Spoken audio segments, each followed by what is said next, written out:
रक्षाबंधन की अनंत शुभकामनाएं। आइए आज जानते हैं रक्षाबंधन हम क्यों मनाते हैं, इसका आध्यात्मिक, व्यवहारिक और मनोवैज्ञानिक सत्य क्या है। रक्षाबंधन स्त्री पुरुष के संबंधों का पवित्रतम अभिव्यक्ति है, क्योंकि मनुष्य इस संसार में जब जन्म लेता है तो जन्म लेने के साथ भी संबंध बनते हैं, और जब वह सामाजिक रूप से विकसित होता है, आत्मिक रूप से विकसित होता है, तो उसके साथ भी संबंध बनते हैं। शारीरिक रूप से जो बनने वाले संबंध हैं स्त्री पुरुष के बीच, वो मुख्य रूप से माता पिता, बेटी बाप और भाई बहन, ये एक शरीर से जन्म लेने वाले हर व्यक्ति के पास स्त्री पुरुष के संबंधों में ये संबंध देखा जा सकता है। परंतु जब व्यक्ति बड़ा होता है, उसमें बहुत सारे हार्मोनल परिवर्तन होते हैं, तो फिर वह स्त्री को कैसे देखता है, स्त्री के प्रति उसके अंदर जो आकर्षण होता है, वह आकर्षण पवित्रता के साथ होता है या वासना के साथ होता है। यह बात अंतर्मन की है। सभ्यता ने हमें बाहर से सभ्य बनाया, लेकिन अंदर जो असभ्यता हमारे अंदर है वो समय समय पर अभिव्यक्त होती है। और खबरों में आप देखते ही होंगे कि पुरुष स्त्री को किस रूप में देखता है, और तमाम यौन अत्याचार के जो मामले सामने आते हैं, निश्चित ही यह इन संबंधों की पवित्रता के अभाव में ऐसा हो रहा है। जबकि स्त्री और पुरुष हर संबंध के पूरक हैं। देखें तो एक पुरुष के बिना एक स्त्री और एक स्त्री के बिना पुरुष, ये दोनों अधूरे हैं। लेकिन जब दोनों के बीच मात्र वासनात्मक आकर्षण हो, तो फिर ऐसे में समाज विकृति का शिकार होता है, और कह सकते हैं कि पूरे समाज की चिति एक मनोरोग से ग्रस्त हो जाती है। तो इसके आध्यात्मिक तत्व को जानते हैं कि ये शुरू कहाँ से हुआ। दानवेंद्र बलि, जिसने अपने पुरुषार्थ से तीनों लोकों को जीत लिया और विषयों में आसक्त या विषयों के भोग में लगे हुए देवता और देवेंद्र, ये सब वंचित हो गए। इनको रहने का कोई स्थान नहीं मिला। फिर ऐसे में जो जगत के पालनहार हैं, भगवान विष्णु के पास ये देवता लोग जाते हैं और कहते हैं कि हमारी रक्षा करिए। भगवान कहते हैं कि ठीक है, हम वामन अवतार धारण करेंगे।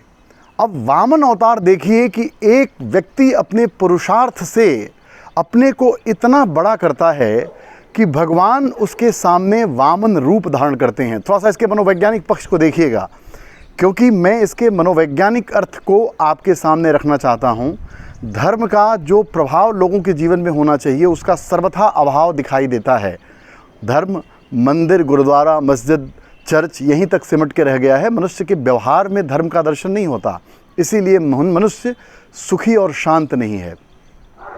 तो ऐसे में वामन रूप धारण करके जो जगत भगवान से मांगता है, आखिर आप देखें तो जितने भी हमारे उपासना स्थल है, वहाँ पर हम क्या अपनी मांग ही लेके तो जाते हैं। भगवान के यहाँ हम भगवान को पाने नहीं, भगवान से पाने के लिए जाते हैं कि हमारे जीवन की जो अपूर्णताएं हैं वो परमात्मा दूर करे। और ऐसी धारणा जिस भी व्यक्ति, जिस भी मंदिर, जिस भी आराधना स्थल से जुड़ जाती है, वहाँ मनुष्य दौड़ लगा के भागता, अंधी दौड़ में शामिल है। ये आपको सहज देखने को मिलेगा। लेकिन आज एक व्यक्ति ने अपने पुरुषार्थ से तीनों लोकों पर विजय पाई। इसका अर्थ ये हुआ कि ऐसा कुछ भी भौतिक चीज़ नहीं बचा जो महाराज बलि के पास नहीं था। बलि इतने बड़े योद्धा कह लें, इतने शक्तिशाली थे और इतने पराक्रमी थे और इतना बड़ा दानी थे कि जो बलिदान शब्द आप सुनते हैं, वो बलि के दान से ही जन्म लेने वाला शब्द है कि सबसे बड़ा दुनिया में दान दिया किसी ने तो बलि ने दिया। तो वामन अवतार में भगवान जाते हैं और जा कर के बलि से कहते हैं कि मुझे 3 पग ज़मीन दे दो, मैं यज्ञ करना चाहता हूँ।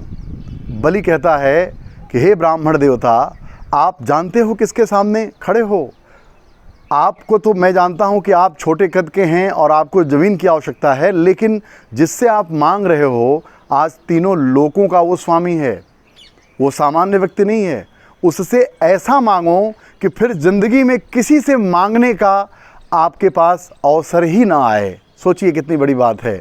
जगत भगवान से मांगता है और यहाँ भगवान का एक भक्त ऐसा है जिसने अपने पौरुष से अपने को इस स्तर पर खड़ा किया कि आज भगवान उसके दरवाजे पर मांगने के लिए खड़े हैं। भगवान मुस्कुराते हैं, कहते हैं कि मुझे बहुत चीज़ से मतलब नहीं है, यज्ञ के लिए 2 पग ज़मीन चाहिए।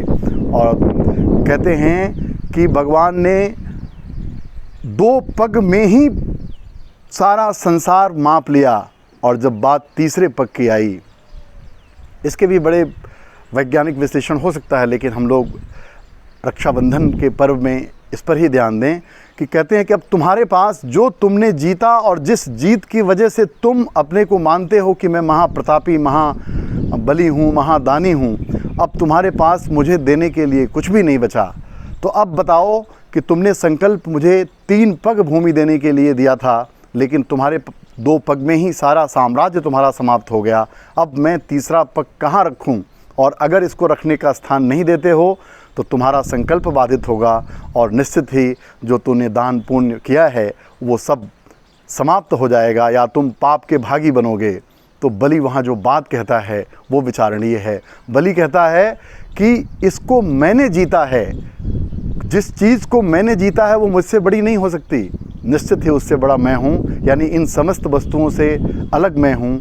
आपने मेरे द्वारा अर्जित संसार की समस्त संपदाओं को तो आपने माप लिया, लेकिन अभी मैं बचा हुआ हूँ। ये तीसरा पग मेरे सर पर रखिए और देखिए, मार्मिकता देखिए ऋषि की कि कैसे कहानी को लिखते हैं। वो कहते हैं कि भगवान जो 2 पगों में तीनों लोकों को माप सकते हैं, बलि के सर पर वो पग रखने पर वो पग का सामर्थ्य समाप्त हो गया, क्योंकि बलि के जब सर पर रखा तो बलि अब भगवान का हो गया। भगवान कहते हैं कि मैं तुझ जैसे दानी से अत्यंत प्रसन्न हूँ, अब मुझसे तुम कुछ मांगो। और अपने भगवान विराट रूप का दर्शन कराते हैं उसे।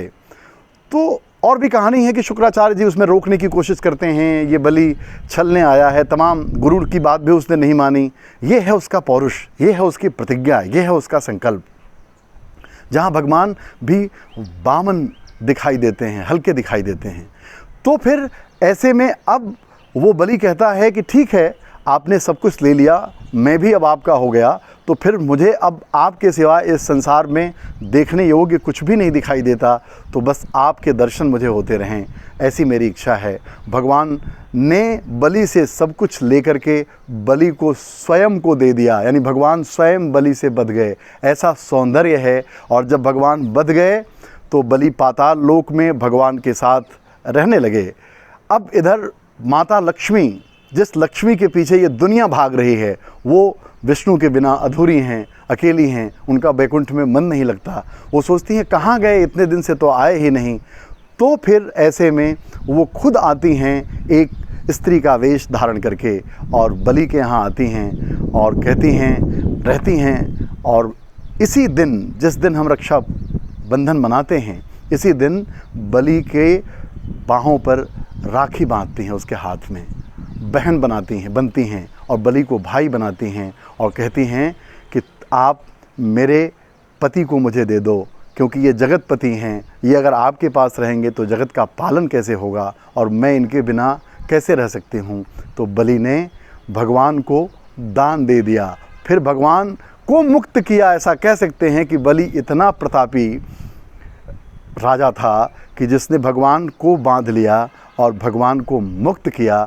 ऐसे बलि के उस पर्व पर जहाँ माता लक्ष्मी ने उन्हें भाई बहन का रिश्ता जोड़ा था, उस रिश्ते को हम आज रक्षाबंधन के रूप में मनाते हैं। निश्चित ही अगर इसकी मनोवैज्ञानिकता और तात्विकता और आध्यात्मिकता को हम समझेंगे तो स्त्री पुरुष के संबंध पवित्र हो सकेंगे। अन्यथा हार्मोन के आधार पर, जो मनोविज्ञान और चिकित्सा शास्त्र आपके मस्तिष्क और शरीर का अध्ययन करता है, स्त्री और पुरुष के बीच का जो आकर्षण है वह हार्मोनल है, वो रहेगा ही और उसमें वासना होती ही है। लेकिन सामाजिक व्यवस्था को बनाए रखने के लिए स्त्री जब तक बहन के रूप में नहीं दिखाई देगी तब तक हम उसकी रक्षा नहीं कर सकते। चाहे कितने भी कानून बनाए जा सकें, तो निश्चित ही इन पर्वों की मनोवैज्ञानिकता को हमें समझना होगा, आध्यात्मिकता को समझना होगा, तब जा कर के हम सामाजिक विकार और मानसिक विकारों से स्वयं को मुक्त कर और समाज को और स्वयं को शुद्ध बना सकते हैं। रक्षाबंधन की अनंत शुभकामनाएं।